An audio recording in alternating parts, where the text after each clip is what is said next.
Pour les pays africains de se défaire de cette dépendance de l'ancien colonisateur. C'est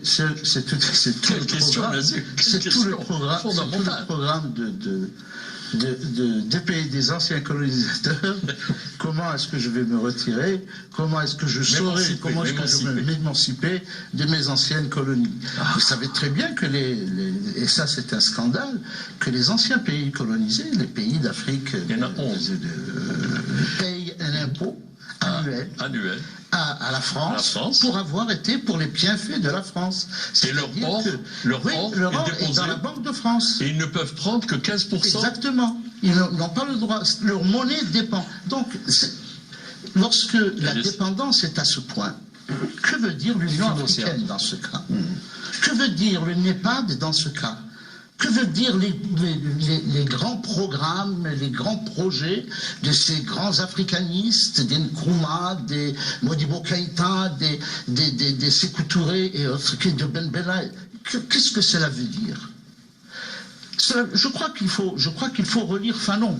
Je crois que nous devons relire Fanon. Il faudrait que Fanon, qu'on ramène Fanon comme charte de l'Union africaine.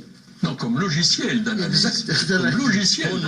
Nous ne pouvons pas nous émanciper, tous, je dis nous émanciper aussi facilement si il n'y a pas, c'est-à-dire que lorsque le Maroc revient, alors on va revenir à le Maroc est revenu, normalement c'est une chose, il revient ou il vient ou machin, il dépose un truc, il est tenu d'accepter, une charte, il a signé, il a ratifié ça par son parlement, d'accord. Mais dans sa constitution, il parle de frontières spécifiques, authentiques.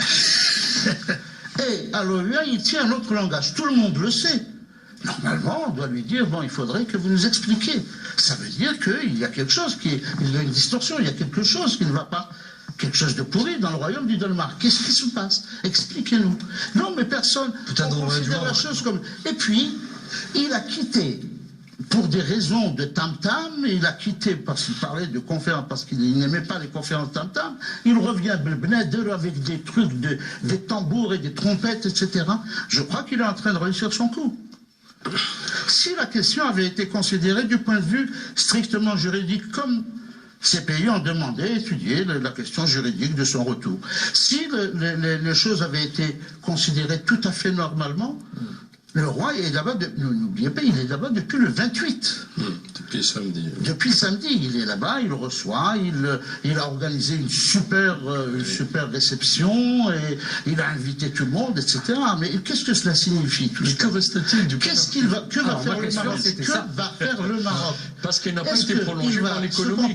Il va venir aux conférences et essayer de régler le problème qu'il a avec un pays membre, ou alors il va venir pour empêcher, parce qu'en réalité, ce qui intéresse le Maroc dans cette affaire, entre autres, c'est empêcher la race dans les sommets, dans les processus régionaux, dans le truc Chine, Afrique, Inde-Afrique, Russie-Afrique, etc. Essayer de les empêcher, comme ils ont essayé de le faire en Guinée équatoriale la dernière fois, avec la réunion pays arabes africains. Comme ils ont essayé de le faire, ils n'ont pas réussi. Les pays africains ont été unanimes pour mettre un holà. Mais jusqu'à quand ça va durer? Est-ce qu'à chaque fois, le problème va se poser? Excusez-moi. Allez-y, monsieur. Moi, j'ai l'impression de présenter le Maroc comme un gros ogre à la Trump. Non, pas du tout. Le Maroc, il est dans sa visibilité politique, mais en face, il y a quand même des pays. Il y a au moins un pays qui s'appelle l'Algérie, et qui a une diplomatie, et qui a un président qui sait ce qu'il fait au niveau africain. Il n'a pas accepté d'être vice-président comme ça. Sans compter le Kenyatta, qui est le petit-fils du fondateur du Kenya, le mot Kenyatta, etc. Je pense, de manière brutale, bien que je n'étais pas fort en mathématiques, 1 plus 1 égale 2. Ce que je note aujourd'hui là, in vivo, c'est qu'il a adhéré aux conditions imposées pour les 12 pays africains sur l'ordre juridique, et que pour moi, la République arabe sahraouine, attendons de voir. Il y a l'adhésion et l'action. Il ne faut pas être naïf. Je ne suis pas naïf. Ils sont membres de plein droit.